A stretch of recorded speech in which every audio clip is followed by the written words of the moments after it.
பின்பு கர்த்தருடைய வார்த்தை அவனுக்கு உண்டாயிற்று. அவர், நீ இவ்விடத்தை விட்டு கீழ்த்திசையை நோக்கி யோர்தானுக்கு நேராயிருக்கிற கேரித் ஆற்றண்டையிலே ஒளிந்து கொண்டிரு. அந்த ஆற்றின் தண்ணீரை குடிப்பாய். அங்கே உன்னை போஷிக்க காகங்களுக்கு கட்டளையிடுவேன் என்றார். அவன் போய் கர்த்தருடைய வார்த்தையின்படியே யோர்தானுக்கு நேரே இருக்கிற கேரித் ஆற்றண்டையில் தங்கியிருந்தான். காகங்கள் அவனுக்கு விடியற்காலத்தில் அப்பமும் இறைச்சியும் சாயங்காலத்தில் அப்பமும் இறைச்சியும் கொண்டு வந்தது. தாகத்திற்கு அந்த ஆற்றின் தண்ணீரை குடித்தான். தேசத்தில் மழை பெய்தபடினால் சில நாளுக்கு பின்பு அந்த ஆறு வற்றி போயிற்று. ஆமென். ஜெபிப்போம். பிதாவே, உம்முடைய வார்த்தைகளுக்காக நன்றி. ஆண்டவரே, பரிசுத்த ஆவியானவரை கொண்டு அடியனோடு கூட கர்த்தர் நீர் இடைப்பட்ட கிருபைக்காக நன்றி. அந்த வார்த்தைகளை தகப்பனே அடியேன் பேசும்பொழுது பரிசுத்த ஆவியானவர் சபையோடு கூட பேசுங்க. ஜனங்களுடைய இருதயங்கள் இந்த வார்த்தைகள் கிரியை செய்ய கர்த்தர் கிருபை தாங்க. இயேசுவின் மூலம் எங்கள் நல்ல பிதாவே, ஆமென். ஆண்டவருடைய பரிசுத்தமான நாமத்திற்கு மகிமை உண்டாவதாக. கடந்த வாரத்தில் கேரித் ஆற்றங்கரை அனுபவம் என்கிற ஒரு செய்தியை உங்களோடு கூட நான் பேச ஆரம்பித்தேன். ஆனால் அந்த செய்தி முழுமையாக பேசி முடிக்காதது நிமித்தம் தொடர்ந்து அந்த செய்தியை இந்த வாரத்தில் உங்களோடு கூட தொடர விரும்புகிறேன்.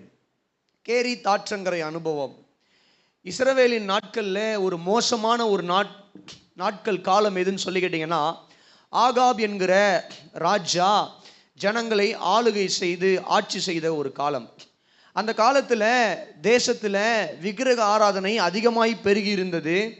ஜனங்கள் எல்லாம் தேவனாகிய கர்த்தரை விட்டு அவர்கள் பாகால்களுக்கு பலிபீடங்களை கட்டி பாகாலின் தொழுகைகளும் ஆராதனைகளும் பலிகளும் தேசத்தில் பெருகி இருந்தது.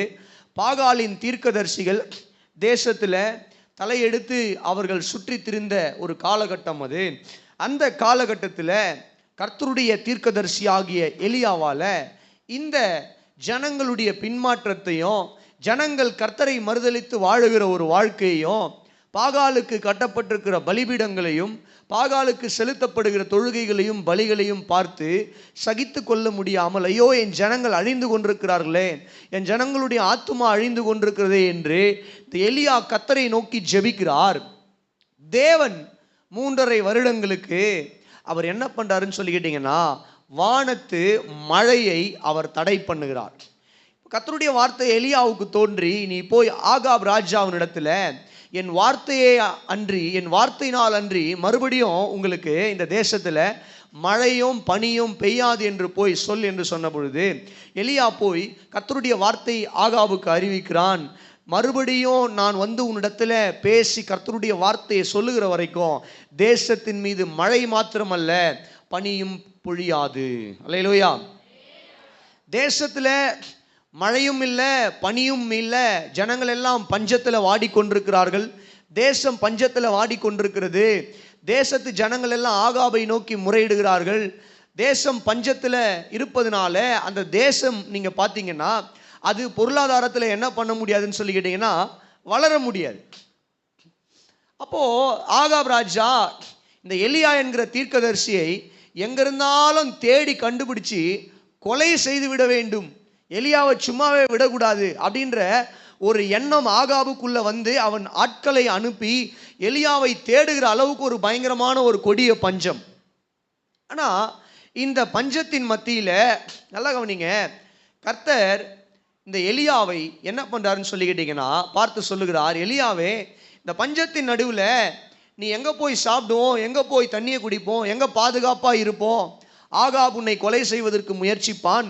அவனுடைய மனைவியாகிய எசபேல் உன்னை எப்படியாகிலும் கொன்றே விட வேண்டும் என்று என்ன பண்ணுறாங்கன்னா அவர்கள் பயங்கர கடினமான தீர்மானத்தோடு இருப்பாவ.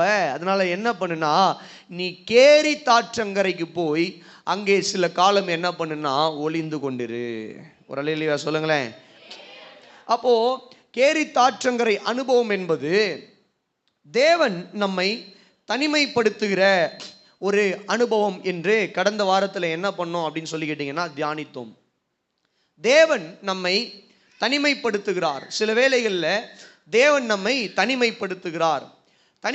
தேவன் ஒரு மனிதனை தனிமைப்படுத்துவது என்பது அது ஆசீர்வாதம், அது ஒரு நன்மை தான். அது ஒரு நல்லது. தேவன் ஒரு மனிதனை தனிமைப்படுத்தும் பொழுது தேவன் அந்த மனிதனை பாதுகாக்கிறார். தேவன் ஒரு மனிதனை தனிமைப்படுத்தும் பொழுது தேவன் அந்த மனிதனை என்ன பண்றாருன்னு சொல்லி கேட்டீங்கன்னா ஆயத்தப்படுத்துகிறார் அப்படின்னு சொல்லி பார்த்தோம். ஒரு அல்லேலூயா சொல்லுங்களேன். தேவன் ஒரு மனிதனை தனிமைப்படுத்தும் பொழுது அந்த மனிதனுடைய மதிப்பை, அந்த மனிதனுடைய தேவையை மற்றவர்கள் புரிந்து கொள்ளும்படி தேவன் என்ன பண்றாருன்னு சொல்லி கேட்டீங்கன்னா அவர் உணர்த்துகிறார் அப்படின்னு சொல்லி என்ன பண்ணோம்னா, கடந்த வாரத்தில் எலியாவினுடைய அனுபவம், கேரி தாற்றங்கரையில் எலியாவினுடைய அனுபவம் என்ன அப்படின்னா, தேவன் ஒரு மனிதனை தனிமைப்படுத்துகிற ஒரு அனுபவம். தேவன் சில வேளைகளில் நம்மை தனிமைப்படுத்துவார். சில சொந்த பந்தங்களை விட்டு நம்மை பிரித்தெடுப்பார். சில நண்பர்களை விட்டு நம்ம என்ன பண்ணுவார்னா பிரித்தெடுப்பார். சில இடங்களை விட்டு நம்மளை என்ன பண்ணுவாருன்னு சொல்லிக்கிட்டீங்கன்னா பிரித்தெடுத்து தனிமைப்படுத்துவார். அப்போ தேவன் நம்மை தனிமைப்படுத்துகிற அனுபவம் அது ஒரு ஆசீர்வாதமான ஒரு மேன்மையான ஒரு அனுபவம். ஒரு அல்லேலூயா சொல்லுங்களேன். அல்லேலூயா. தேவனால வேதத்தில் தனிமைப்பட்டவர்களையும் அவர்களை தேவன் நடத்தின விதங்களையும் கடந்த வாரத்தில் என்ன பண்ணோம்னா தியானித்தோம். ஒருவேளை நீங்கள் கடந்த வாரம் யாராவது வரல அல்லது செய்தியை கேட்கலன்னா யூடியூப்ல இருக்கு, அந்த செய்தியை கேட்டு என்ன பண்ணுங்கன்னா பயனடையுங்கள். கர்த்தர் உங்களை ஆஸ்வதிப்பார். ரெண்டாவது, இந்த கேரி தாற்றங்கரின் அனுபவம் என்பது அது எப்படிப்பட்ட அனுபவம் என்றால், வாசிக்கலாம் மறுபடியும் 3வது வசனத்திலிருந்து வாசிக்க கேட்போம். நீ இவ்விடத்திலிருந்து கீழ் திசை அப்படின்னும் போது கிழக்கு திசையை நோக்கி போய் யோர்தானுக்கு நேரே இருக்கிற, நல்லா கவனிங்க, ஆண்டவர் எலியாவுக்கு ஒரு இடம் சொல்றாரு.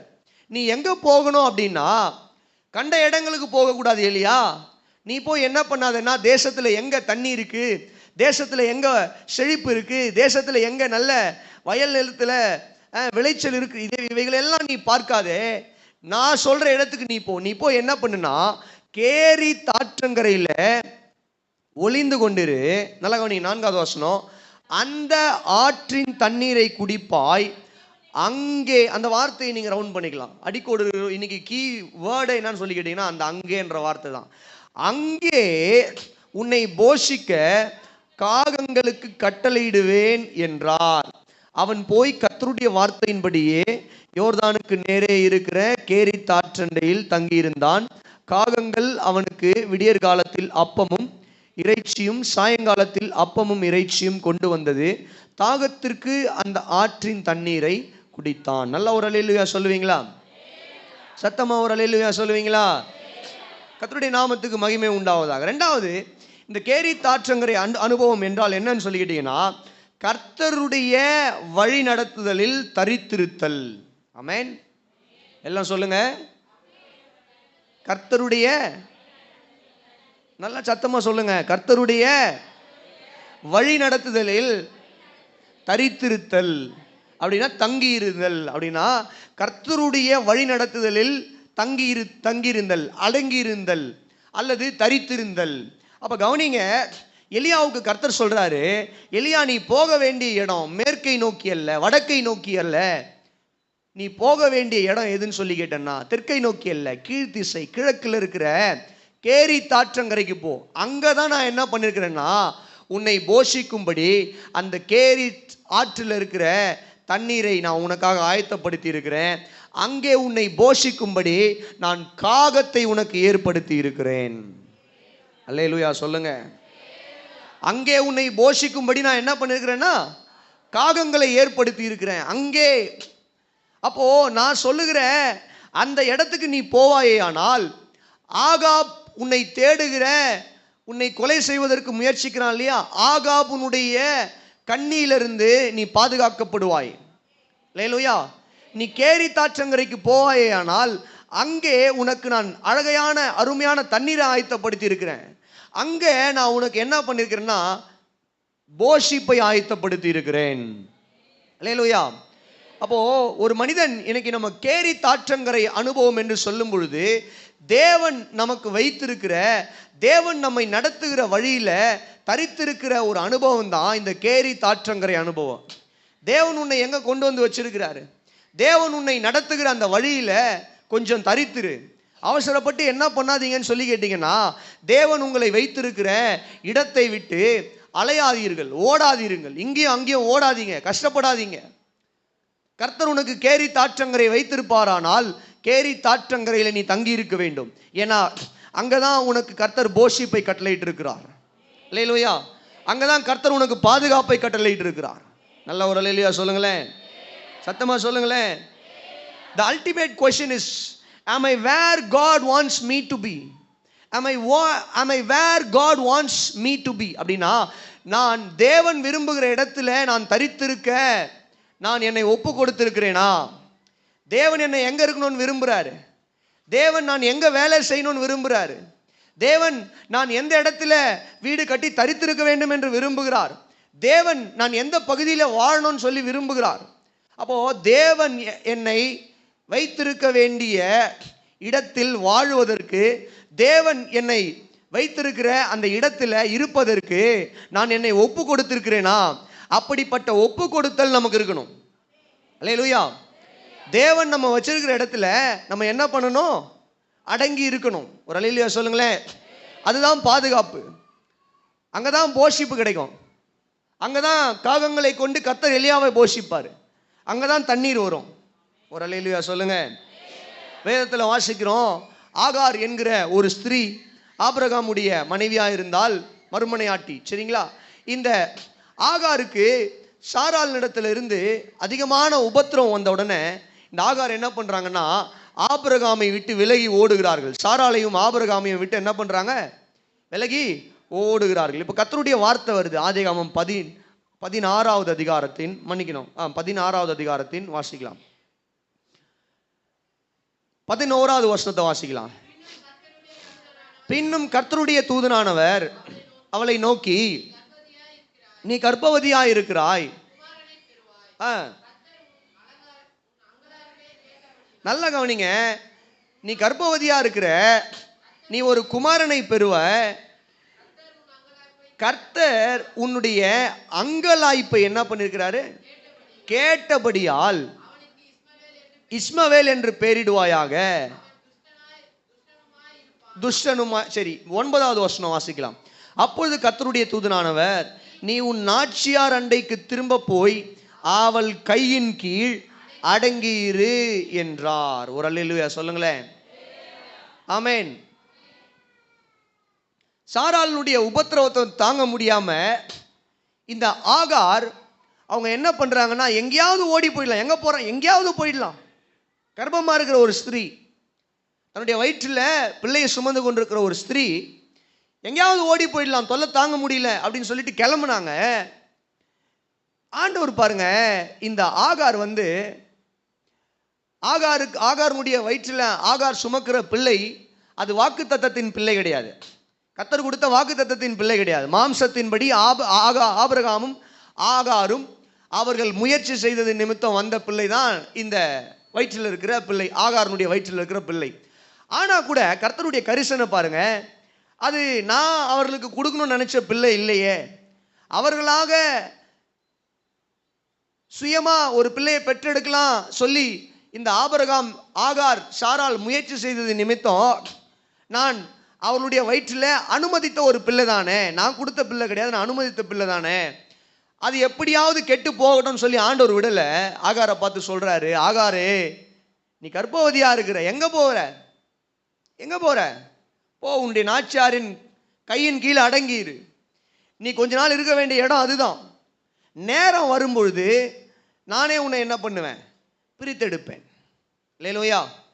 நேரம் வரும்போது நானே உன்னை பிரித்தெடுப்பேன். அது வரைக்கும் நீ என்ன பண்ணுனா, போய் உன்னுடைய நாச்சியாரின் கையின் கீழே அடங்கிரு. அதுதான் நீ பிள்ளை பெற்றெடுக்க வேண்டிய இடம்.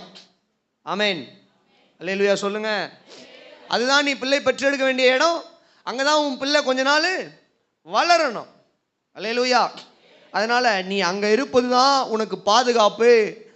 இந்த கர்ப்ப காலத்துல உனக்கு போஷாக்கு போஷிப்புலாம் நீ அங்க இருந்தாதான். அல்லேலூயா. அதனால நீ என்ன பண்ணுனா, புறப்பட்டு போய் சாராளின் கை கீழே அடங்கியிரு. அல்லேலூயா சொல்லுங்க. இந்த காலை வேளையில ஒரு மிக முக்கியமான வெளிப்பாட்டை தேவன் நம்மோடு கூட பேச விரும்புகிறார். தேவன் நம்ம வைத்திருக்கிற இடத்துல கொஞ்சம் தரித்திருக்கிற நம்மை ஒப்பு கொடுத்து அந்த இடத்துல தங்கி இருக்கிற ஒரு அர்ப்பணிப்பு நமக்கு வேணும். அல்லேலூயா. சத்தமா சொல்லுங்களேன்.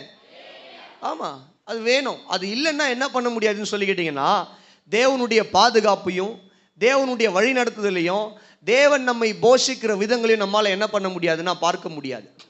வேதத்தில் வாசிக்கிறோம், ஒரு மனிதனுடைய குடும்பம், எலிமெலேக்கு நகோமி என்கிற ஒரு மனிதனுடைய குடும்பம். எலிமெலேக்கு கணவன், நகோமி மனைவி. தேசத்தில் கர்த்தருடைய தேசத்தில் பஞ்சம் உண்டாயினபடினால இவர்கள் எங்கே புறப்பட்டு போனாங்கன்னு சொல்லினா மோவாபுக்கு புறப்பட்டு போனாங்க. எங்கே போனாங்க? மோவாபுக்கு புறப்பட்டு போனது நிமித்தம் நீங்கள் பாருங்க, அந்த குடும்பத்தில் இருந்த 3 ஆண்களும் மரித்து போனார்கள். இந்த மோவாப் என்பது ஒரு சபிக்கப்பட்ட தேசம். ஆசீர்வாதமான கர்த்தருடைய தேசத்தை விட்டு பஞ்சமே இருந்தாலும் இவங்க எங்கே இருந்திருக்கணும் சொல்லுங்க? பெத்லகேமில் இருந்திருக்கணும். நான் இருக்கிறீங்களா? தூங்கிட்டீங்களா? கவனிக்கிறீங்களா? பஞ்சமே இருந்திருந்தாலும் எலிமெலேக்குனுடைய குடும்பத்தார் எங்கே இருந்திருக்கணும்? பெத்லகேமில் தான் இருந்திருக்கணும். ஐயா, எனக்கு சோறே கிடைக்கலன்னாலும் தண்ணியே கிடைக்கலன்னாலும் காகம் சாப்பாடை கொண்டு வந்தாலும் கொண்டு வரலனாலும் கர்த்தர் என்னை பெத்லகேமில் வைத்திருக்கிறார், நான் செத்தாலும் பெத்லகேமிலேயே சாகிறேன் என்று இந்த குடும்பத்தார் அங்கே இருந்திருக்க வேண்டும். ஏன்னா இது கர்த்தருடைய தேசம், இதுதான் கர்த்தருடைய தேசம். கர்த்தர் எங்களுக்கு சுதந்திரமாய் கொடுத்த பூமி இது. அங்கே இருந்திருக்கணும்.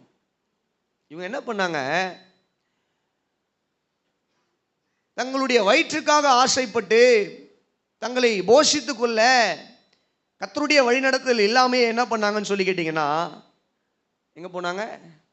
மோவாபுக்கு போனார்கள். நடந்தது என்ன பிரியமானவர்களே? அந்த குடும்பத்தில் இருந்த 3 ஆண்கள் மரித்து போனார்கள். அந்த குடும்பத்தில் இருக்கிற எல்லாமே என்ன பண்ணாங்கன்னா விதவைகளானார்கள். சில நாட்களுக்கு பின்பு கர்த்தர் மறுபடியும் பெத்லகேமில் ஆசீர்வாதத்தை கட்டளையிட்டார் என்கிற செய்தி கேள்விப்பட்ட உடனே அங்கேருந்து என்ன பண்ணுறாங்கன்னா திரும்ப வராங்க.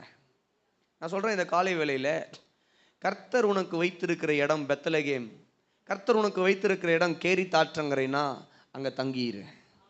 அங்கே தான் உனக்கு பாதுகாப்பு. அல்லேலூயா.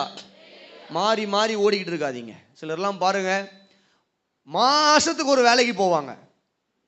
எப்படி? மாதத்துக்கு ஒரு வேலை. போன மாதம் என்ன பிரதர் சம்பளம் வாங்கிட்டீங்களா?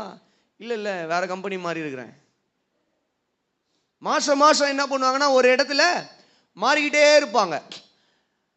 அப்போது கவனிங்க, 35-40 வயசுக்கு மேலே மாறி மாறி வேறு வேறு இடங்கள் போகவே முடியாது. கர்த்தர் உனக்கு ஒரு நல்ல இடத்த, வேலை ஸ்தலத்தை, எஜமானனை நல்ல சம்பளத்தில் கொடுத்துருப்பாருன்னா அங்கே தரித்துரு. வேறு வேலை, நல்ல வேலை கிடைக்கிற வரைக்கும். அல்லேலூயா. வேறு நல்ல சம்பளத்தில், சம்பளம் மட்டும் பார்க்கக்கூடாது, நமக்கு எல்லா விதமான கம்ஃபர்ட் ஜோனும் இருக்குதான்னு சொல்லி பார்க்கணும். எல்லா விதத்துலேயும் நமக்கு ஆறுதலாக, உதவியாக, நமக்கு என்ன பண்ணுறாங்க, ஒத்தாசையாக இருக்கிறாங்களா அப்படின்னு சொல்லி பார்க்கணும். இங்கே இல்லைனா அங்கே, அங்கே இல்லைனா அங்கே, 3 மாதத்துக்கு ஒரு வேலை, 4 மாதத்துக்கு ஒரு வேலை, 6 மாதத்துக்கு ஒரு வேலை, அப்படி என்ன பண்ணக்கூடாதுன்னா போகக்கூடாது. கொஞ்ச நாள் கர்த்தர் உங்களுக்கு ஒரு வேலையை கொடுத்தாருன்னா அந்த வேலையில் தரித்திருக்க வேண்டும். அல்லேலூயா. ஆண்டவர் உங்களுக்கு ஒரு இடத்துல கொண்டு வந்து உங்களை வச்சிருக்கிறாரா ஒரு பகுதியில், நோக்கம் இல்லாமல் கர்த்தர் எங்கேயும் யாரையும் நடத்துறதில்லை. கர்த்தர் நடத்துவாரேயானால், கர்த்தர் உங்களை நடத்துவாரேயானால், நீங்கள் கர்த்தரால் நடத்தப்படுகிற குடும்பமாக இருப்பீர்களானால், நோக்கம் இல்லாமல் கர்த்தர் உங்களை எங்குமே நடத்துவது இல்லை. ஒரு அல்லேலூயா சொல்லுங்க. ஒரு நோக்கத்தோடு தான் அவர் கொண்டு வருவார். கர்த்தர் உன்னை வைத்திருக்கிற இடத்துல நிலைத்திரு. அதுதான் உனக்கு ஆசீர்வாதம், அதுதான் உனக்கு பாதுகாப்பு, அதுதான் உன்னை கர்த்தர் சந்திக்கிற இடம்.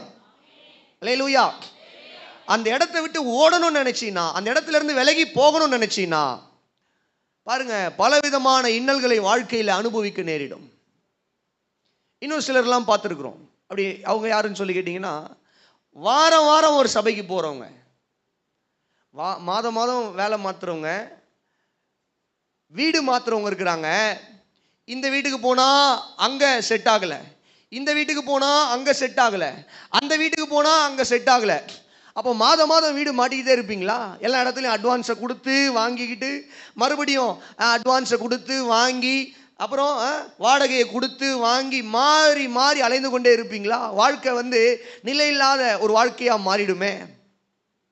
கர்த்தர் உன்னை ஒரு இடத்துல வச்சிருப்பாருன்னா கொஞ்ச நாள் அங்கே தரித்திரு. கர்த்தருடைய வழிநடத்துதல் நீங்கள் வேற இடத்துக்கு போகிற வரைக்கும், வர வரைக்கும். அல்லேலூயா. வேற இடத்துக்கு கர்த்தர் உங்களை நடத்துகிற வரைக்கும் அங்கேயே தரித்திருங்க.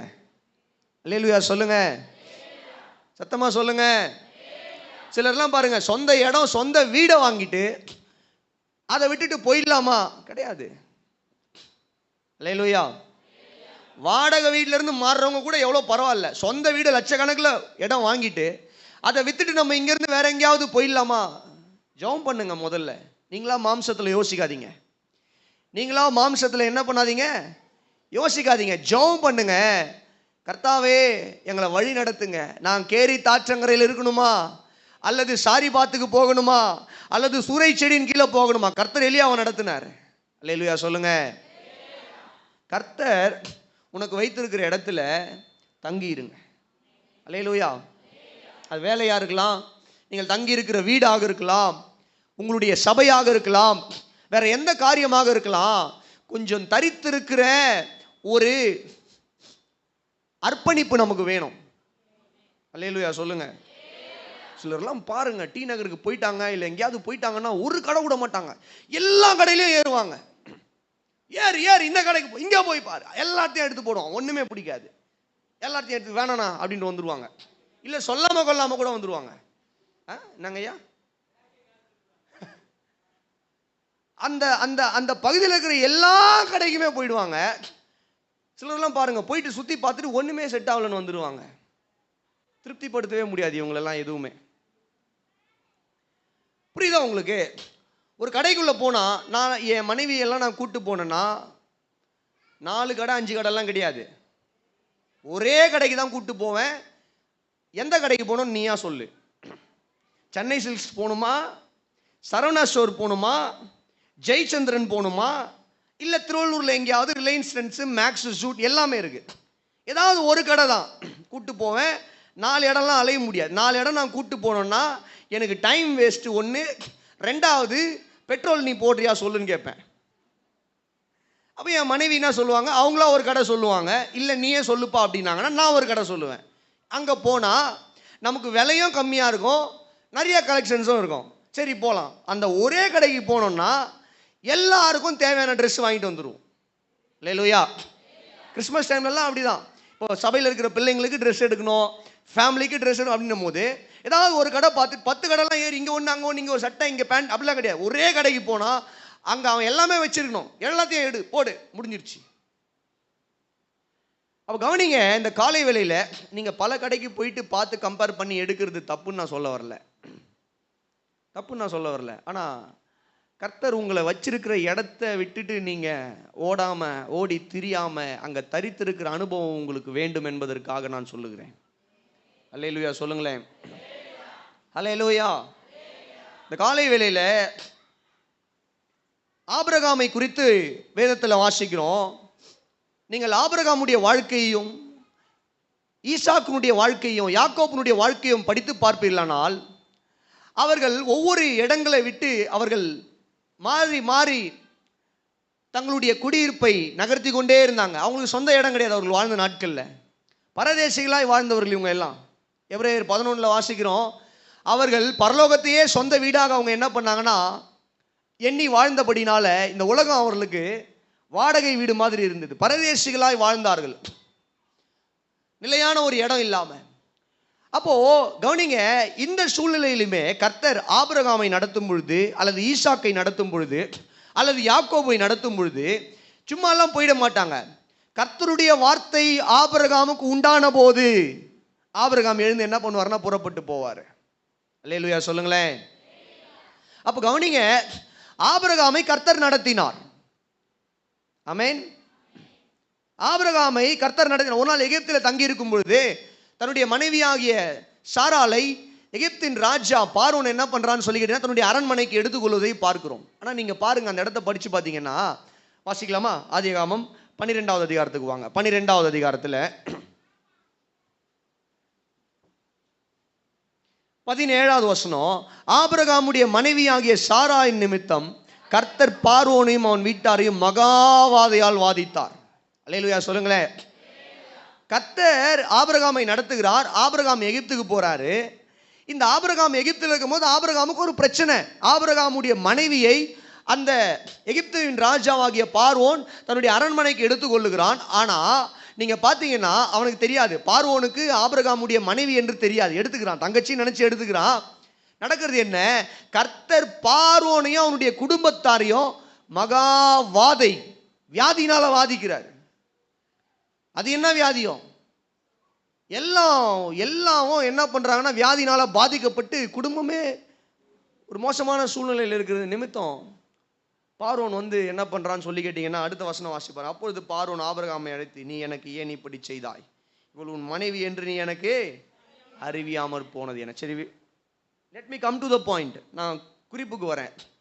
கர்த்தர் ஒரு மனிதனை நடத்துவாரானால் அந்த இடத்துல அவனுக்கு வருகிற ஆபத்துகள் இருந்து கர்த்தர் அந்த மனிதனை பாதுகாப்பார். அல்லேலூயா. ஆண்டவர் உங்களை ஒரு இடத்துல வச்சிருக்கிறாரு, கேரி தாற்றங்கரையில் வைக்கிறாரு, பெத்லகேம்ல வைக்கிறாரு, இல்லை எகிப்தில் வைக்கிறார் என்றால் உங்களை பாதுகாக்க வேண்டியது கர்த்தருடைய கடமை. ஏன்னா அவர் தானே வச்சிருக்காரு. அல்லேலூயா. அவர் தானே உங்களை கேரி தாற்றங்கரையில் வச்சிருக்காரு, அவர் தானே உங்களை பெத்லகேம்ல வச்சிருக்காரு, அவர் தானே உங்களை எகிப்தில் வச்சிருக்காரு. எங்கே வச்சிருந்தாலும், நீ கேரி தாற்றங்கரையில் இருந்தாலும், பெத்லகேமில் இருந்தாலும், எகிப்தில் இருந்தாலும், அப்படின்னா என்னது? நீ தொழுவூரில் இருந்தாலும், வெள்ளக்குளத்தில் இருந்தாலும், கிளாம்பாக்கத்தில் இருந்தாலும், திருமலை நகரில் இருந்தாலும், சிறுகடலில் இருந்தாலும், செவ்வாப்பேட்டையில் இருந்தாலும், எங்கே இருந்தாலும் உன்னை அங்கே வச்சிருக்கிறது கர்த்தர். உன்னை பாதுகாக்க வேண்டியது அவருடைய பொறுப்பு. கரங்களை தட்டி ஒரு அல்லேலூயா சொல்லுங்க. அல்லேலூயா. அவர் உங்களை பாதுகாப்பார். ஆமென். உங்களை போஷிக்கிறதும் அவருடைய கடமை தான். அல்லேலூயா. உங்களை வச்சிருக்கிற இடத்துல நீங்க பாருங்க, கர்த்தர் கேரி தாற்றங்கரையில் எலியாவை போய் தங்கியிருக்கும்படி சொன்னார். அந்த இடத்துல அவர் சொன்னார், அங்கே உன்னை போஷிக்கும்படி காகங்களுக்கு கட்டளையிட்டு இருக்கிறேன். ஆமென். அப்போ வேதம் சொல்லுது, காலையும் மாலையும் காகங்கள் என்ன பண்ணுமா? எலியாவுக்கு இறைச்சியும் அப்பமும் கொண்டு வந்து கொடுக்குமா. டெய்லி கரிசோறு அவருக்கு. பாருங்க, டெய்லி. தேசத்துல எல்லாம் பஞ்சத்தில் இருக்கிறாங்க. ஒரு சொட்டு தண்ணி கிடைக்குமா? எங்கேயாவது ஒரு அப்பம் கிடைக்குமா? எங்கேயாவது கறி கிடைக்குமான்னு சொல்லி எல்லாம் என்ன பண்றாங்க? பஞ்சத்தில் இருக்கிறாங்க. நம்ம ஆளுக்கு நீங்க பார்த்தீங்கன்னா டெய்லி கரிசோறு. காலையும் மாலையும் என்ன பண்றாரு? கரிசோறு சாப்பிட்டு கர்த்தரை துதித்திடுவேன்.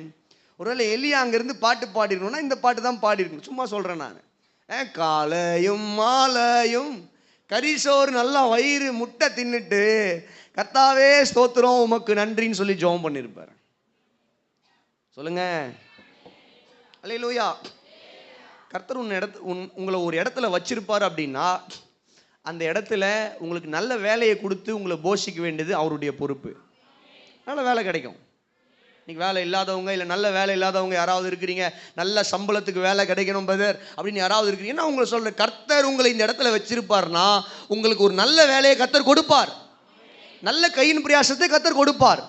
சம்பாதிக்கிறதுக்கு தேவையான பலனை கர்த்தர் கொடுப்பார். நல்ல கம்பெனியை கர்த்தர் காட்டுவார். அல்லேலூயா. கொஞ்சம் கேரி தாற்றங்கரையில் அங்கே அடங்கிருங்க. அல்லேலூயா. காகம் வரும்னு கர்த்தர் சொல்லிட்டாரு. அப்போ எலியா என்ன பண்ணியிருப்பார்? காகங்களையே பார்த்துருப்பாரா? எங்கே காக்கா வருது, காக்கா வருது, காக்கா வருது அப்படின்னு சொல்லிட்டு. அல்லேலூயா. அவருக்கு தெரியும், கர்த்தருக்கு சொல்லிட்டாருன்னா அந்த நேரத்துக்கு செய்வார். அந்த நேரத்துக்கு காக்கா கத்திருக்கும். கான்னு அது கத்திருக்குமோ, இல்லை வாயில் கொண்டு வந்ததோ, இல்லை ஏதோ என்ன பண்ணிச்சோ, ஆனால் ஏற்ற வேலையில் எலியாவுக்கு வர வேண்டிய சாப்பாடு கிடைச்சிது. ஆமென். இந்த காலை வேலையில் நான் சொல்கிறேன், ஏற்ற வேலையில் வேலை இல்லைன்னு யாராவது உட்காந்துட்டு இருக்கிறீங்க, நல்ல வேலை கிடைக்கணும், நல்ல சம்பளத்துக்கு வேலை கிடைக்கணும்னு யாராவது உட்காந்துட்டு இருக்கீங்க, நான் உங்களை பார்த்து சொல்கிறேன், ஏற்ற வேலையில் கர்த்தர் உனக்கு காகங்களை அனுப்புவார். கரங்களை தட்டி ஒரு அல்லேலூயா சொல்லுங்க. ஏற்ற வேலையில் உனக்கு ஒரு நல்ல வேலை கிடைக்கும். ஏற்ற வேலையில் கர்த்தர் நல்ல வருமானத்தை கொடுப்பாரு. ஏற்ற வேலையில் நீங்கள் புசித்து திருப்தி அடைந்து சம்பூர்ணமாய் வாழ்வீர்கள். ஆமென். ஆனால் கவனிங்க, கர்த்தர் நடத்துகிற இந்த அனுபவத்தில், கேரி தாற்றங்கரை அனுபவத்தில் நம்ம செய்யக்கூடாத ஒரு முக்கியமான விஷயம்,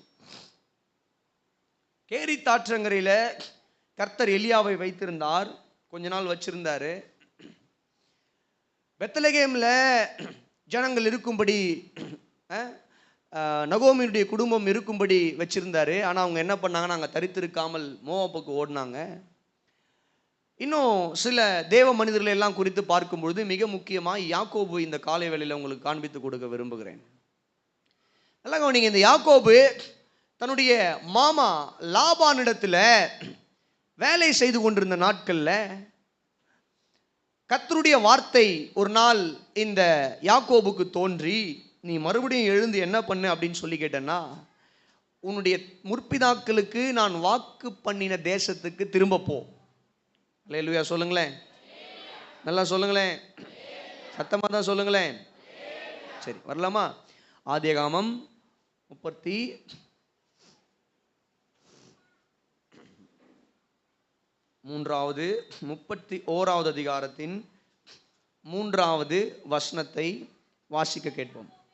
கர்த்தர் யாக்கோபை நோக்கி, உன் பிதாக்களுடைய தேசத்துக்கும் உன் இனத்தாரிடத்திற்கும் நீ திரும்பி போ, நான் உன்னோடு இருப்பேன் என்றார். நல்லா கவனிங்க. யாக்கோபு தன்னுடைய மாமாவாகிய லாபானிடத்தில் தங்கி வேலை செய்து, அங்கே திருமணம் செய்து, பிள்ளைகளை பெற்றெடுத்து, வேலையாட்களை எல்லாம் சம்பாதித்து, ஆடுகளை எல்லாம் சம்பாதித்து ஒரு நல்ல ஒரு நிலைமைக்கு வந்த உடனே கர்த்தர் சொல்றாரு யாக்கோபை பார்த்து, யாக்கோபே, நீ இப்போ என்ன பண்ணணும்னா, லாபானிடத்திலே நீ இருக்கணும்னு சொல்லி நான் உன்னை அழைக்கவில்லை. நீ எழுந்து புறப்பட்டு நான் உன் முற்பிதாக்களுக்கு ஆணையிட்ட வாக்கு கொடுத்த அந்த தேசத்துக்கு, உன்னுடைய இனத்தாரிடத்திற்கு நீ என்ன பண்ணுனா திரும்பி போ. அல்லேலூயா. உடனே யாக்கோபு என்ன பண்றாருன்னா, எழுந்து அவர் என்ன பண்றாருன்னா திரும்பி போகிறத பார்க்கிறோம். சரிங்களா? இப்போ அவர் திரும்பி போகும்பொழுது கவனிங்க, முக்கியமான இடத்துக்கு வரும். திரும்பி போகும்பொழுது சுக்கோத் என்கிற ஒரு இடத்துல இந்த யாக்கோபும் அவனுடைய குடும்பத்தாரும் தங்கி இருக்கிறதை பார்க்கிறோம்.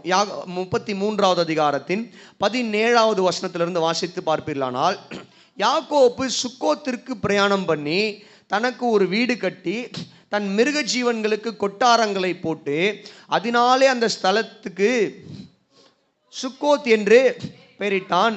யாக்கோபு பதான் அராமில் இருந்து வந்த பின் கானான் தேசத்தில் இருக்கிற சீகேமுடைய பட்டணத்துக்கு அருகே சென்று, அந்த சீகேமுடைய பட்டணத்துக்கு எதிரே கானான் தேசத்தில் இருக்கக்கூடிய சாலேம் என்னும் சீகேமுடைய ஒரு பட்டணத்துக்கு என்ன பண்றாருன்னா இவர் வராரு. அங்க அந்த ராஜா, சரிங்களா? வாசிக்கலாம்பா.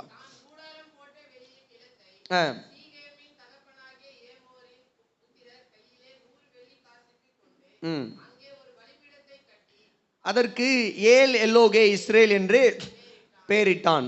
அடுத்த அதிகாரத்தின் முதல் வசனம் அப்படியே கண்டினியூவேஷன் தொடருது. லேயால் யாக்கோபுக்கு பெற்ற குமாரத்தி ஆகிய தீனால் தேசத்து பெண்களை பார்க்க புறப்பட்டாள். அவனை ஏவியனான ஏமோரின் குமாரனும் பிரபுமாகிய சீகேம் என்பவன் கண்டு அவளை கொண்டு போய் அவளோடு சயனித்து அவளை தீட்டுப்படுத்தினான். கவனிங்க, கர்த்தர் இந்த யாக்கோபை நடத்துகிறார். யாக்கோபு சுக்கோத்தில் தங்கியிருந்தார் வீடு கட்டி.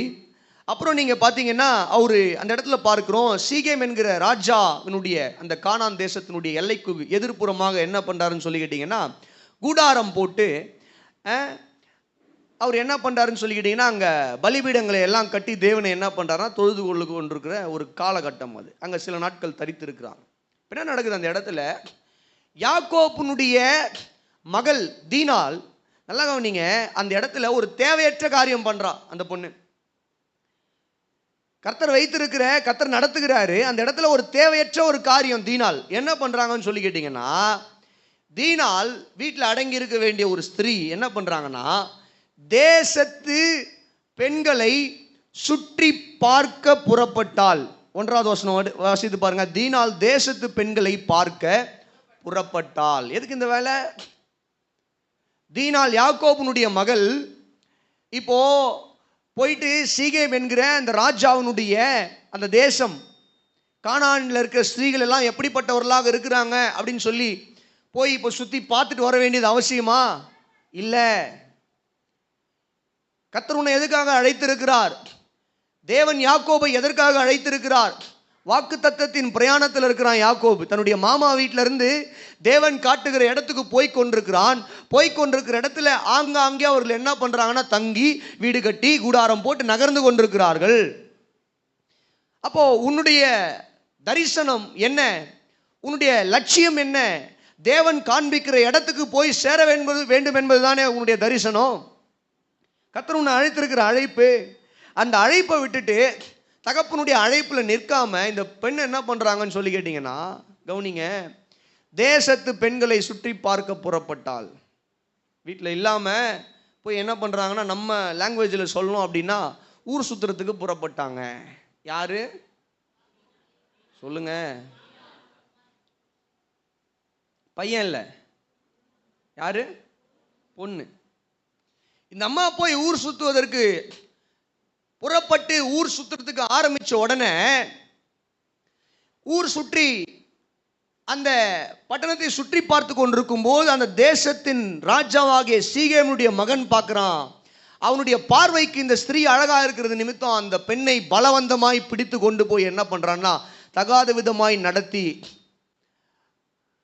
அந்த பெண்ணை என்ன பண்றான்னு சொல்லி கேட்டீங்கன்னா திருமணம் செய்து கொள்வதற்கு அவனுடைய தகப்பனிடத்திலையும் சகோதரிடத்திலையும் வந்து கேட்குறான். உங்கள் தங்கச்சி நான் ரொம்ப அதிகமாக நேசிக்கிறேன், உங்கள் மகளை நான் ரொம்ப அதிகமாக நேசிக்கிறேன், எனக்கு கட்டி வைங்க.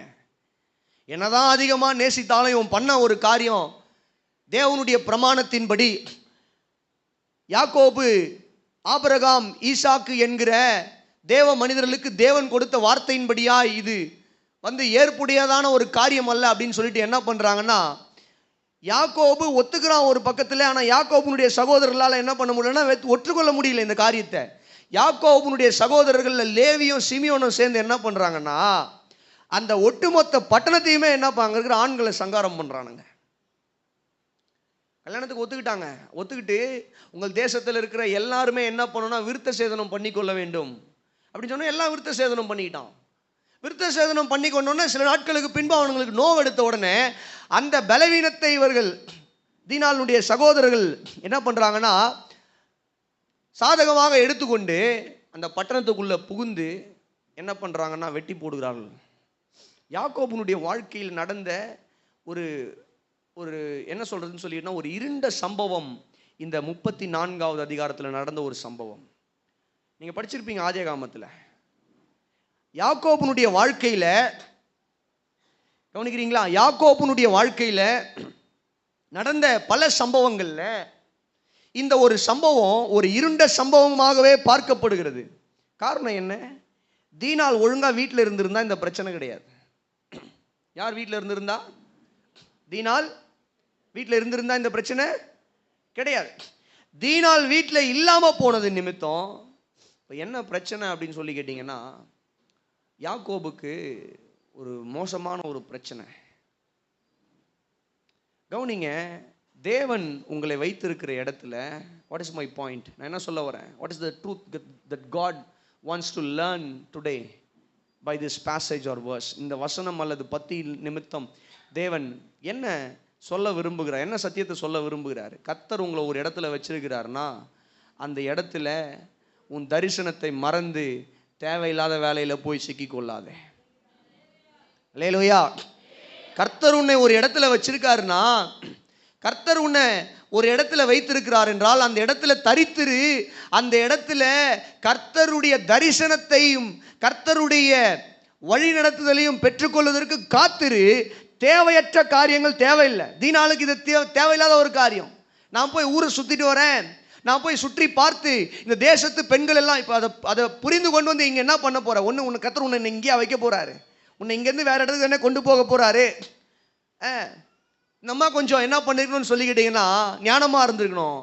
ஆனால் இந்த அம்மா ஞானமாக இல்லாமல் போனது நிமித்தம் ஒட்டுமொத்த குடும்பத்துக்குமே ஒரு மிகப்பெரிய பாரம், கவலை, வேதனை, கண்ணீர், தேவையில்லாத பிரச்சனை. நம்ம லாங்குவேஜில் சிம்பிளாக சொல்லணும், தேவையில்லாத பிரச்சனை. நான் சொல்கிறேன் பாருங்க, கர்த்தர் உங்களை வைத்திருக்கிற கேரி தாற்றங்கரையில் தேவையில்லாத வேலை பண்ணக்கூடாது. அல்லேலூயா. உன் தரிசனம் என்ன? கர்த்தர் உன்னை எதுக்கு கேரி தாற்றங்கரையில் வைத்திருக்கிறார்? கர்த்தர் உன்னை எதுக்கு பெத்லகேம்ல வைத்திருக்கிறார்? கர்த்தர் உன்னை எதுக்கு எகிப்தில் வைத்திருக்கிறார்? கர்த்தர் உன்னை எதுக்கு சுக்கோத்தில் வைத்திருக்கிறார்? அந்த தரிசனத்துக்கு மாத்திரம் நீ கீழ்ப்படிந்து அந்த தரிசனத்தை மாத்திரமே நீ நோக்கி ஓட வேண்டும். அல்லேலூயா. தேவையில்லாத காரியங்கள்லாம் என்ன பண்ணக்கூடாது? பண்ணக்கூடாது. ஒரு அல்லேலூயா சொல்லுங்க, சத்தமா சொல்லுங்க. அல்லேலூயா. உங்களுடைய வாழ்க்கையில கர்த்தர் நம்மை நடத்துகிற வழியில தரித்திருக்கிற அனுபவம் தான் இந்த கேரி தாற்றங்கரை அனுபவம். அந்த இடத்துல நாம் தரித்திருக்கும் பொழுது கூட நல்ல கவனிங்க, தேவையற்ற காரியங்களை செய்யக்கூடாது. இஸ்ரவேல் ஜனங்கள் ஒரு உதாரணத்தை சொல்லி நான் அடுத்த குறிப்புக்கு போயிடுறேன். இந்த இஸ்ரவேல் ஜனங்களை கர்த்தர் நடத்தும் பொழுது நான் பல தடவை சொல்லியிருக்கிறேன், வசனம் கூட காண்பித்து கொடுத்துருக்கிறேன். ஆசாரிப்பு கூடாரத்தின் மீது தேவனுடைய மேகம் இருக்கும். இந்த மேகம் எழும்பும்போது ஜனங்கள் எல்லாம் என்ன பண்ணணும்னு சொல்லிக்கிட்டீங்கன்னா, எத்தனை மணியாக இருந்தாலும், எவ்வளவு மழையாக இருந்தாலும், புயலாக இருந்தாலும், வெயிலாக இருந்தாலும், இரவாக இருந்தாலும், பகலாக இருந்தாலும், விடிய காலையாக இருந்தாலும், சாயங்காலமாக இருந்தாலும், 1 மணி வெயிலாக இருக்கலாம், 2 மணி வெயிலாக இருக்கலாம், மேகம் மேலே இருந்து கூடாரத்தின் மீது இருந்து அது மேலே எழும்புச்சுன்னா உடனே எல்லாருமே புறப்படணும், எல்லாம் ஆயத்தமாகணும். எல்லாருமே என்ன பண்ணணும்னு சொல்லிக்கிட்டீங்கன்னா, அவங்களுடைய கூடாரங்களை மடித்து பேக் பண்ணி ரெடி ஆகிடணும். மேகம் எந்த பக்கம் நகருதோ ஜனங்கள் அந்த மேகத்தை பின்பற்றி என்ன பண்ண வேண்டுமானால் தங்களுடைய வாழ்க்கை நடத்த வேண்டும். மேகம் போய் ஒரு இடத்துல தங்கி நிற்கும். அந்த இடத்துல இவங்க என்ன பண்ணணும்னா கூடாரம் போட்டு தங்கிடணும். பாளையத்தை அது மன்னிக்கணும், ஆசாரிப்பு கூடாரத்தை சுற்றிலும் அது கர்த்தர் என்ன பண்ணியிருந்தா இன்ஸ்ட்ரக்ஷன் கொடுத்துருந்தார். கிழக்கில் யார் இருக்கணும், வடக்கில் யார் இருக்கணும், மேற்கில் தெற்கில் யாரெல்லாம் இருக்கணும் அப்படின்னு சொல்லி நல்லா இன்ஸ்ட்ரக்ஷன் கொடுத்துருந்தார் கர்த்தர். ஜனங்க பாருங்க, இந்த மேகம் எங்கே போய் தங்குமோ அங்கே ஜனங்க தங்கிடுவாங்க. ஆனால் இந்த ஜனங்களுக்கு கிட்ட ஒரு பிரச்சனை என்னன்னா, தங்கிட்டு சும்மா இருக்க மாட்டாங்க, வம்பு பண்ணிக்கிட்டே இருப்பாங்க. தேவன்கிட்ட என்ன வம்பு பண்ணிக்கிட்டே இருப்பாங்க? எங்களுக்கு தண்ணி இல்லை, எங்களுக்கு இறைச்சி இல்லை, எங்களுக்கு அப்போ. நான் அதான் யோசிப்பேன் இதை படிக்கும்போது, ஏன்பா உன்னை கூட்டு வந்தவரே அவரு தான். உன்னை எகிப்திலிருந்து சொல்லுங்க அங்கேருந்து கூட்டு வந்த உன்னை தாயினுடைய கருவறையில் உருவாக்கினவரே அவர் தான். எகிப்திலிருந்து உன்னை விடுதலையாக்கி பலத்த கையினால் ஓங்கிய புயத்தினால் உன்னை விடுதலையாக்கி உன்னை புறப்பட்டு வர செய்தவரே அவர் தான். வனாந்திரத்தில் அவரால் உன்னை போஷிக்க முடியாதா? அவரால் உன்னை போஷிக்க முடியுமே, ஏன் சும்மா இருக்க முடியாதா? உன்னால் ஏதாவது வம்பு பண்ணிக்கிட்டே இருப்பியா? கர்த்தர் உன்னை வைத்திருக்கிற இடத்துல கொஞ்சம் தரித்திராமல் இங்கே வச்சு கர்த்தர் என்ன இங்கே வச்சிருக்கிறாருன்னா அவர் ஒரு நோக்கத்தோடு தான் வச்சிருப்பார். அவர் என்ன போஷிப்பார், அவர் என்ன பாதுகாப்பார். ஏன் அந்த விசுவாசம் இல்லாமல் போச்சு இந்த ஜனங்களுக்கு? ஏன்னா அந்த ஜனங்க அவங்க பாருங்க எப்படிப்பட்ட ஜனங்கன்னா, இந்த உலகத்தின் மீதே அவர்களுடைய எண்ணம் இருந்த ஜனங்கள். தேவன் மீது அவங்களுடைய கண்கள் இல்லை, கர்த்தருடைய தரிசனத்தின் மீது அவங்களுடைய கண்கள் இல்லை. வரப்போகிற கானான் என்கிற மேன்மையான தேசத்தின் மீது இவங்களுடைய கண்களை வைக்காம எங்கேருந்து வந்தாங்களோ அங்கேயே பார்த்துக்கிட்டு இருக்காங்க.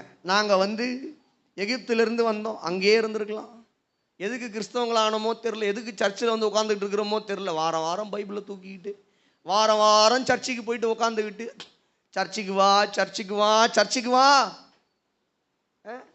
சிலுவை கூட்டம், உயிர் தெரிந்த கூட்டம், கிறிஸ்மஸ் கூட்டம், அந்த கூட்டம் இந்த கூட்டம் வா, இதில் வேற நடுவில் விபிஎஸ் வேறையா.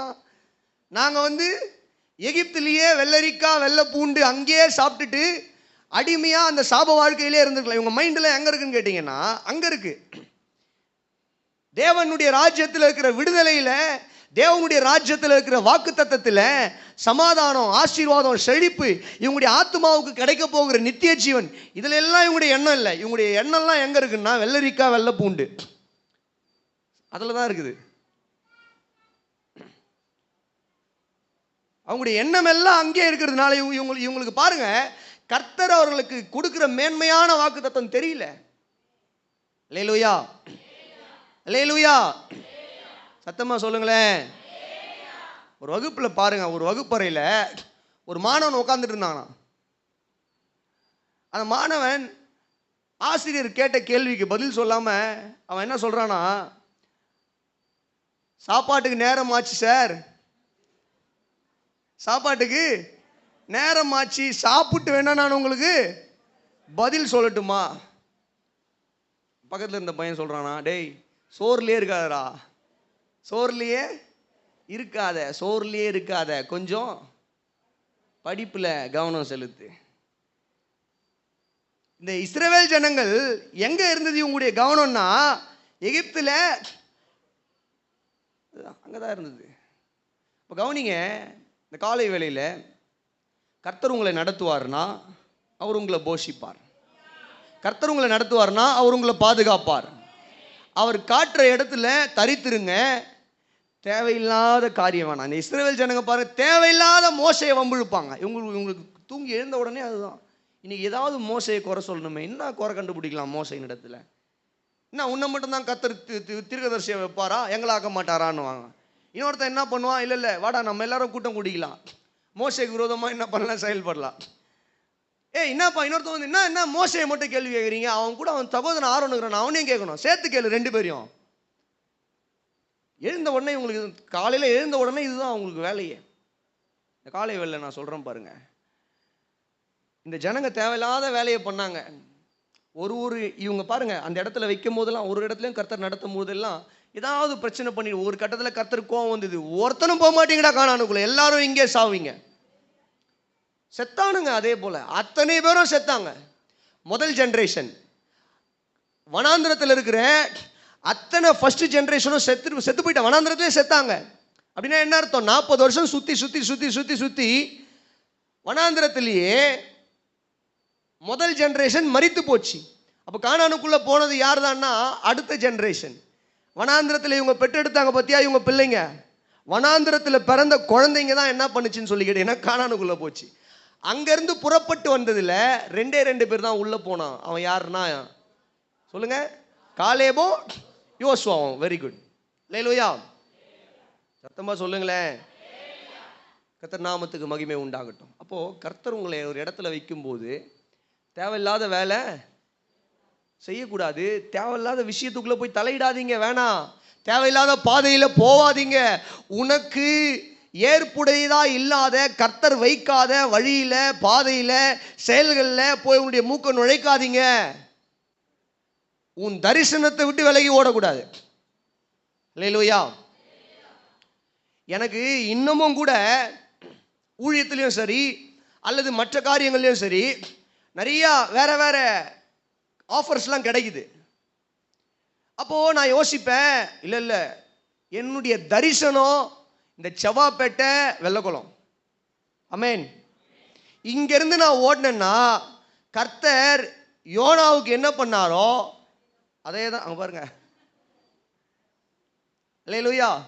நானே ஓடணும்னு நினச்சா கூட நீங்கள் கர்த்தர் ஓட விட மாட்டார், நீங்களும் ஒரு பக்கம் காலை பிடிச்சி இழுத்து வச்சுப்பீங்க போல. அங்கே பாருங்க எப்படி வருது. அல்லேலூயா, ஆமென்லாம். அல்லேலூயா. என் விஷயத்தில் நான் கரெக்டாக இருப்பேன். எனக்கு நிறையா ஆப்பர்ச்சுனிட்டிஸ்லாம் சென்னை சைட்லேருந்துலாம் வந்து இல்லை இல்லை ஐ நோ மை விஷன். கலைஞர் சொன்னாராம், நீங்கள் பிஎம்க்கு பிரதம மந்திரி வேட்பாளராக நிற்கலாமே. அவர் சொன்னாராம், இல்லை என்னோட இது என்னன்னு எனக்கு தெரியும், என் அளவு என்னன்னு எனக்கு தெரியும் அப்படின்னாராம். தமிழ்நாடுனா தமிழ்நாடு அந்த மாதிரி தான். நல்ல ஒரு அல்லேலூயா சொல்லுங்களேன். இந்த காலை வேளையில் நான் சொல்கிறேன் பாருங்க, உங்களுடைய கர்த்தர் உங்களை வைத்திருக்கிற இடத்துல அந்த தரிசனத்திற்கு நம்ம உட்பட்டு இருப்போமானால் அவர் நடத்துவார், அவர் போஷிப்பார், அவர் உயர்த்துவார். அல்லேலூயா சொல்லுங்க. அவர் நடத்துவார், அவர் போஷிப்பார், அவர் உயர்த்துவார், அவர் பாதுகாப்பார். கரங்களை தட்டி ஒரு அல்லேலூயா சொல்லுங்க, சத்தமா சொல்லுங்க. அல்லேலூயா. இது கேரி தாற்றங்கரை அனுபவத்தினுடைய 2வது அனுபவம். 3வது ஒரு அனுபவம் இருக்குது, கேரி தாற்றங்கரை அனுபவம். இது முக்கியமான ஒரு அனுபவம், சரிங்களா? இப்போ 7வது வசனம் வாசிங்க. 1 ராஜாக்கள் 17வது அதிகாரத்தின் 7வது வசனம்.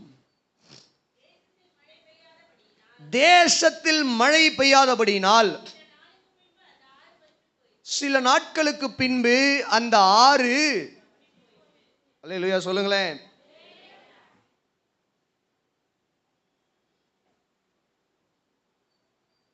கர்த்தர் தான் கொண்டு வந்து இந்த கேரி தாற்றங்கரையில் எலியாவை வைத்தாரு. இருக்கிறீங்களா இல்லையா? யாருமே இல்லையா? இங்க இருக்கிறீங்களா? ஜீவன் இருக்கா? இருக்கவங்களாம் ஒரு அல்லேலூயா சொல்லுங்க. ஜீவன் இருக்கவங்களாம் நல்லா ஒரு அல்லேலூயா சொல்லுங்க. நான் இன்னும் உயிரோட தான் இருக்கிறேன்னு சொல்றவங்களாம் நல்லா ஒரு அல்லேலூயா சொல்லுங்க. ஆமென். அல்லேலூயா. கர்த்தர் நல்லவர். இப்போ கர்த்தர் தான் கொண்டு வந்து கேரித் ஆற்றங்கரையில் வைத்தாரு. என்ன ஆச்சுன்னா, அந்த கேரித் ஆற்றங்கரையில் எலியா இருக்கும் பொழுது தேசத்தில் மழை இல்லாதது நிமித்தம் ஆற்றில் தண்ணீர் வற்றி போயிற்று. ஆமென் சொல்லுங்க, அல்லேலூயா சொல்லுங்க. சரி, இப்போ கர்த்தர் சொல்றாரு அடுத்த வசனத்தில், கர்த்தருடைய வார்த்தை எலியாவுக்கு உண்டாயிட்டு, நீ எழுந்து சீதோனுக்கு அடுத்த சாரிபாத் ஊருக்கு போய் அங்கே தங்கி இரு, உன்னை பராமரிக்கும்படி அங்கே இருக்கிற ஒரு விதவைக்கு கட்டளையிட்டார்.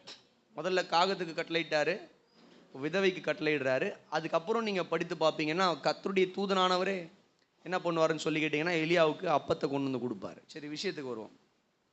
இந்த கேரித் ஆற்றங்கரின் அனுபவத்தின் மூன்றாவது அனுபவம் என்னன்னு சொல்லி கேட்டிங்கன்னா, முதல் அனுபவம் தேவன் நம்மை தனிமைப்படுத்துகிற அனுபவம். ஆமென். ரெண்டாவது அனுபவம் கர்த்தருடைய நடத்துதலில் தரித்திருக்கிற அனுபவம். ஆமென். மூன்றாவது அனுபவம் நல்லா கவனிங்க, தேவனையே சார்ந்திருக்கிற அனுபவம், கர்த்தரை சார்ந்திருக்கிற அனுபவம். என்ன அனுபவம்? கர்த்தரை சார்ந்திருக்கிற அனுபவம். கர்த்தரை சார்ந்திருக்கிற அனுபவம்னா புரியலையே உங்களுக்கு, நான் சொல்கிற குறிப்போ இல்லை இந்த வசனத்துக்கோ சம்பந்தமே இல்லாத மாதிரி இருக்கலாம். என்னன்னா, கர்த்தர் நினைத்திருந்தால் கேரித் ஆற்றில் தண்ணீரை வற்றி போகாமல் அவரால் வைத்திருக்க முடியும். ஆனால் கர்த்தர் என்ன பண்ணார்னா, கேரித் ஆற்றங்கரையில் தண்ணீர் வற்றி போக அவர் அனுமதித்தார். ஏன் அப்படின்னா, இந்த எலியா என்ன பண்ணக்கூடாதுன்னா, கேரித் ஆற்றின் மீதே தன்னுடைய நம்பிக்கையை வச்சிடக்கூடாது, காகங்களின் மீதே தன்னுடைய நம்பிக்கையை என்ன பண்ணிடக்கூடாது, வச்சிடக்கூடாது. இந்த இடத்துல நான் இருக்கிறதுனால காலையில் எழுந்தால் தண்ணி வரும்பா, தண்ணியை மொண்டு குடிச்சிட வேண்டாம், காகம் கரெக்டாக வந்துடும், அவருக்கு தெரியும் நல்லா.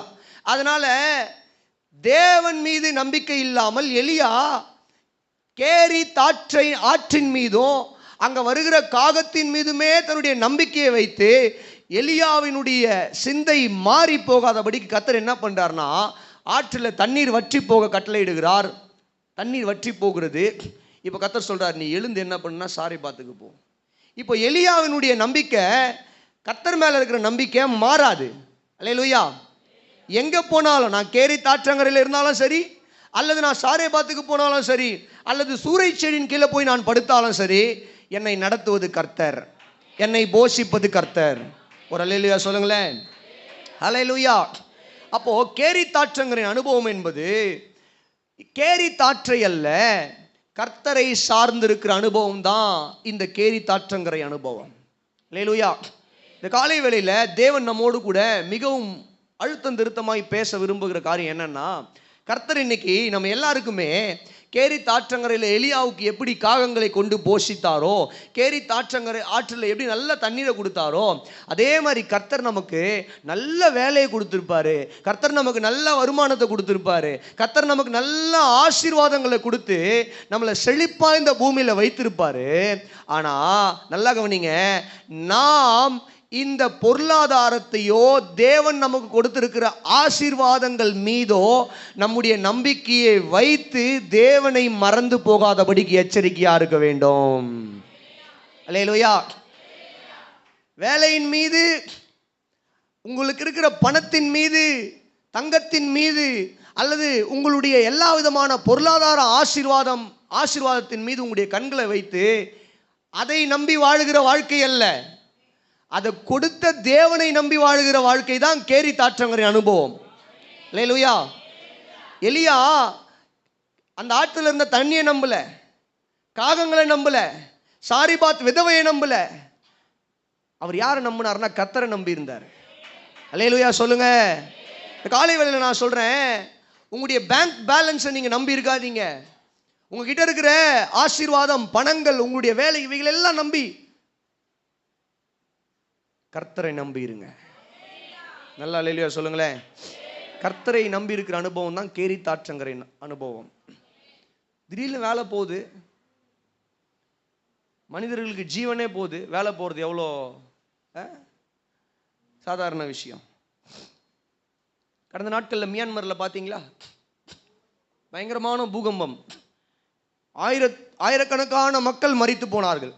சில வீடியோஸ்லாம் பார்க்குறோம், அப்படியே அப்பளம் மாதிரி நொறுங்குது, எல்லாம் அப்படியே டக டக டக டகன்னு விழுது. எவ்வளோ ஸ்ட்ராங்காக போட்டு கட்டியிருப்பாங்க. நேற்றைய தினத்தில் ஜப்பானில் ஒரு எரிமலை வெடித்து அது வெளியே வந்திருக்குது. யோசிக்கிறேன், மனிதனுடைய வாழ்க்கை எவ்வளவு நிலையற்ற ஒரு வாழ்க்கை. ஒரு மனிதன் வீடு முழுவதுமே நல்லா நிறைய பணம் வச்சிருக்கான், ஒரு ரூம் ஃபுல்லாகவே பணம் தான், பணம் நகை தான். திடீர்னு பூகம்பம் வந்து அந்த வீடு உள்ளே போயிடுச்சு. பூகம்பம் வந்து வீடு சொல்லுங்க உள்ளே போயிடுச்சு. இல்லை வெள்ளமோ சுனாமியோ வந்து எல்லாத்தையும் அடிச்சுட்டு போயிடுச்சு. கடலோட கடலாக போச்சு. அவன் 10 வருஷமா 20 வருஷமா சேர்த்து வச்ச பணம் தங்கம் எல்லாம் போச்சு. என்ன சொல்லுவான் அவன்? நான் சேர்த்து வச்சதெல்லாம் நான் ஏற்கனவே கூட சொல்லியிருக்கேன், பேங்க்கில் போட்டு வச்சா பத்திரமா இருக்கும்ல. யார் சொன்னா? பேங்க்கில் 5 லட்சம் தான் மினிமம் கேரண்டி. 5 லட்சத்துக்கு மேலே திவால் ஆச்சுன்னா 50 கோடி நீங்கள் பேங்க்கில் வச்சுருந்தா கூட பேங்க் திவால் ஆச்சுன்னா நீங்கள் போயிட்டு நான் 50 கோடி வச்சுருந்தேன் எனக்கு கொடுங்க அப்படின்னு சொன்னால் கொடுக்க மாட்டான். 5 லட்சம் தான் கொடுப்பான். நான் கேஸை போடுவேன், அதை போடுவேன், அதெல்லாம் ஒன்றும் பண்ண முடியாது. ஆரம்பத்திலே ஒரு கையெழுத்து போட்டு எல்லாத்துலேயும் கையெழுத்து போட்டு அக்கௌண்ட் ஓப்பன் பண்ணுறோம் பார்த்தீங்களா, அதுலேயே வந்துடும். என்ன வந்துடும்? அது நம்ம கண்ணுக்கெலாம் தெரியாது, குட்டி குட்டியாக இருக்கும். என்ன வந்துடும்னா மினிமம் கேரண்டி 5 லட்சம் தான். 50 கோடியில் 49 கோடி, 49 கோடி கூட இல்லை, எல்லாம் போயிடும். போயிட்டு கடைசியில் 5 லட்சம் மட்டும்தான் என்ன பண்ணுவாங்கன்னா கொடுப்பாங்க, மினிமம் கேரண்டி. அப்போது கவனிங்க, இந்த உலகத்தில் நாம் சம்பாதிக்கிற பணங்கள், நாம் சேர்த்து வைக்கிற காரியங்கள் எல்லாம் இந்த பூமியில் நாம் ஆசீர்வாதத்தை அனுபவிப்பதற்காக தேவன் நமக்கு கொடுத்துருக்கிற அனுகிரகம். நீங்கள் இப்போ சம்பாதிக்காதீங்க, சேர்த்து வைக்காதீங்க நான் சொல்ல வரல, நான் அப்படி சொல்கிற ஆள் கிடையாது. தாராளமாக நல்லா சம்பாதிக்கணும், நல்லா சேர்த்து வைக்கணும், நல்லா ஊழியத்துக்கு கொடுக்கணும், ஏழை எளிய மக்களுக்கு கொடுக்கணும், நாம் ஆஸ்வாதமாக இருக்கணும், நம்மால் 10 பேர் ஆஸ்வாதமாக இருக்கணும். அதுதான் வேதம் நமக்கு போதிக்கிற சத்தியம். இல்லையா சொல்லுங்க. ஆனால் ஒரு கட்டத்தில் தேவனை மறந்து தன்னுடைய நம்பிக்கையை முழுவதுமாக தன்னுடைய பொருளாதாரத்தின் மீது வைக்கும் பொழுது அந்த வாழ்க்கை அது பார்த்தீங்கன்னா தேவனுக்கு பிரியமில்லாத ஒரு வாழ்க்கையாய் மாறி அது மோசமான ஒரு முடிவை சந்திக்கிற ஒரு வாழ்க்கையாக இருக்கும். அதனால தான் இந்த காலை வேளையில் இந்த 3வது குறிப்பை உங்கள் மத்தியில் கொஞ்சம் அழுத்தம் திருத்தமாய் சொல்லிக்கொள்ள நான் விரும்புகிறேன். கர்த்தர் உங்களுக்கு கொடுத்திருக்கிற பணத்தின் மீது நம்பிக்கையை வைக்காதீங்க, கர்த்தர் மீது நம்பிக்கையை வைங்க. கர்த்தர் உங்களுக்கு கொடுத்திருக்கிற வேலையின் மீது நம்பிக்கையை வைக்காதீங்க, கர்த்தர் மீது நம்பிக்கையை வைங்க. உங்ககிட்ட இருக்கிற தங்கத்தின் மீது நம்பிக்கையை வைக்காத. இன்னைக்கு பாருங்க, ட்ரம்ப் வந்து என்னென்னவோ டேக்ஸ் எல்லாம் ஏற்றின உடனே எல்லாம் நிஃப்டி சென்செக்ஸ் எல்லாம் தெரியுமா, அதெல்லாம் உங்களுக்கு எல்லாம் இறங்கிடுச்சு. இன்வெஸ்ட்மெண்ட் பண்ணவெல்லாம் ஐயோன்னு சொல்லி கதறின்னு இருக்கிறானுங்க. நிஃப்டி என்எக்ஸ் சென்செக்ஸ் எல்லாம் குறைஞ்சது மாற்றம் இல்லாமல் தங்க விலையும் குறையுது, இன்னும் குறையுன்றாங்க. யாருக்காவது தங்கம் வாங்கணும்னு ஆசையாக இருந்தால் ஒரு 2 மாதம் வெயிட் பண்ணுங்க, விலை குறைஞ்சா போய் வாங்கிடுங்க சந்தோஷமா.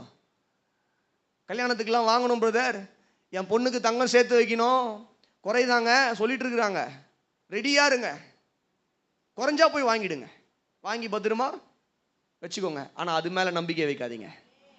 அல்லேலூயா சொல்லுங்க. எவ்வளோ வேணும்? 50 100 சவரன் கூட வாங்கி வச்சுக்கோ. தங்கத்தை வைக்கிறதுக்காகவே நீ பீரோ கூட வாங்கி வீடெல்லாம் வச்சுக்கோ. ஆனால் அது மேலே உன் நம்பிக்கையை வைக்காத. அல்லேலூயா.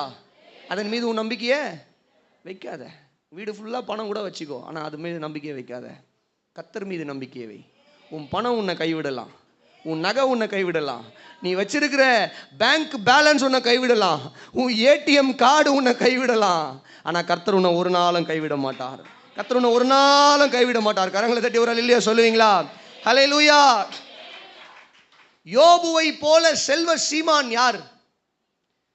அவன் வாழ்ந்த நாட்களில் செல்வ சீமானாய் வாழ்ந்தவன். அவனை குறித்து வேதம் ஆரம்பிக்கும் பொழுதே உத்தமனும் சன்மார்க்கனும் தேவனுக்கு பயந்து பொல்லாப்புக்கு விலகுகிறவன் என்ற அவனுடைய ஆவிக்குரிய குணாதிசயத்தை காட்டினதுக்கு அப்புறம் 2வது அவனை குறித்து காட்டுற விஷயம் என்னன்னா அவனுடைய பொருளாதார ஆசீர்வாதம்.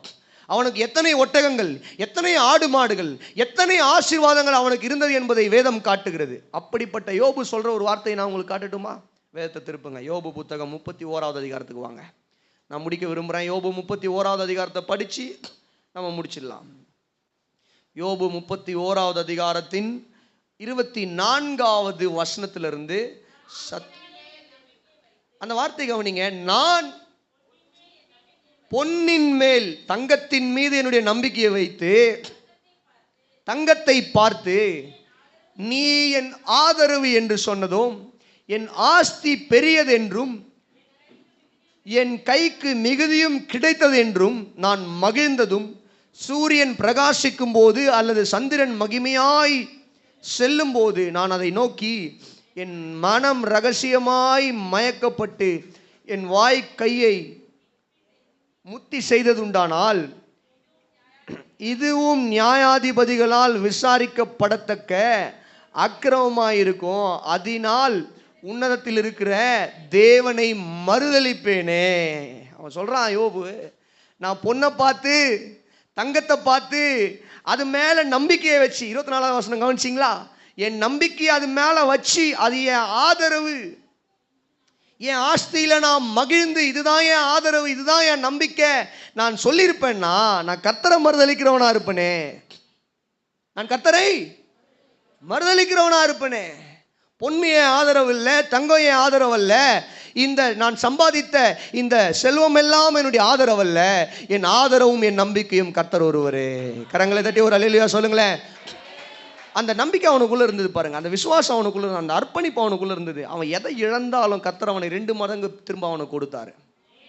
இந்த காலை வேளையில நான் சொல்றேன், எவ்வளவு பெரிய செல்வ சீமந்தன் யோபு, சீமான் யோபு, பெரிய செல்வ சீமான். அப்படிப்பட்ட யோபு சொல்றான், என் பணத்தின் மீது நான் நம்பிக்கையை வைக்கல, என் தங்கத்தின் மீது நான் நம்பிக்கையை வைக்கல, எனக்கு இருக்கிற இவ்வளவு திரளான ஆஸ்தியின் மீது நான் என்ன பண்ணல, நம்பிக்கையை வைக்கல, கர்த்தர் மீது என்னுடைய நம்பிக்கையை வைத்திருக்கிறேன்.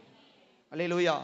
இந்த காலை வேளையில் நான் சொல்றேன், இன்னும் பல செல்வந்தர்களை வேதத்திலிருந்து என்னால் காட்ட முடியும், ஆனால் நேரம் இல்லை. உங்களுக்கு சொல்ல வர வேண்டிய சத்தியம் சொல்லியாச்சு.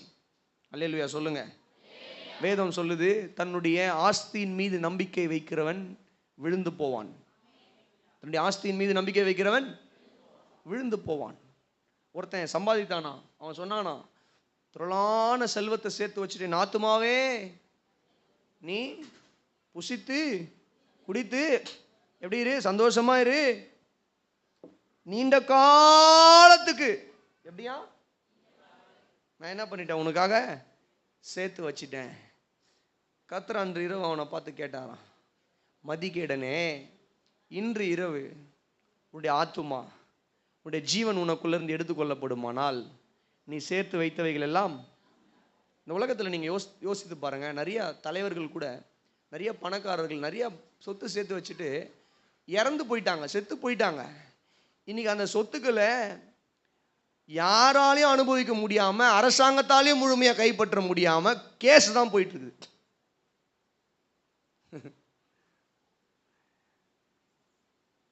நான் சொல்றேன், பணம் நமக்கு தேவை. அல்லேலூயா.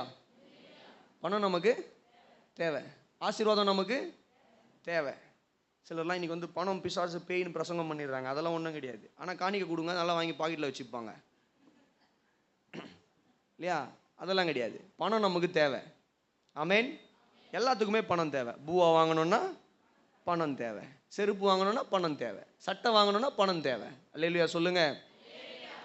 ஊழியத்துக்கும் பணம் தேவை, எல்லாத்துக்கும் பணம் தேவை. பணம் நல்லது, பணமும் எல்லாவற்றுக்கும் உதவும் சொல்லிட்டு வேதமே சொல்லுது. ஆனால் விஷயம் என்னன்னா, அந்த பணத்தின் மீது நம்ம நம்பிக்கை வைக்கக்கூடாது. அல்லேலூயா சொல்லுங்க. யார் மீது நம்பிக்கை வைக்கணும்? கர்த்தர் மீது நம்பிக்கை வைக்கணும்.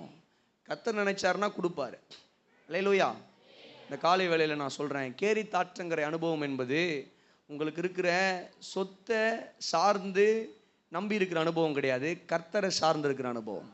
அதுதான் கேரி தாற்றங்கரை அனுபவம். ஒருவேளை யாருக்காவது இந்த காலை வேளையில் அந்த பெருமை உங்களுக்குள்ள இருக்குமானால், அல்லது நீங்க எனக்கு இருக்கிற பெரிய அந்த விலை மதிப்பில்லாத காரியங்களை தான் நான் வந்து சார்ந்து இருக்கிறேன் அப்படின்னு நீங்க யாராவது சொல்றவங்க இருப்பீங்கன்னா, கர்த்தருடைய வார்த்தை உங்களுக்கு ரொம்ப முக்கியமாக வருது. கேரி தாற்றங்கரை அனுபவம் என்றால், நீ எலியாவை போல இருக்கணும்னா உனக்கு இருக்கிற பேக்கப்பை நீ நம்பி இருக்கக்கூடாது, கர்த்தரை நம்பி இருக்கணும்.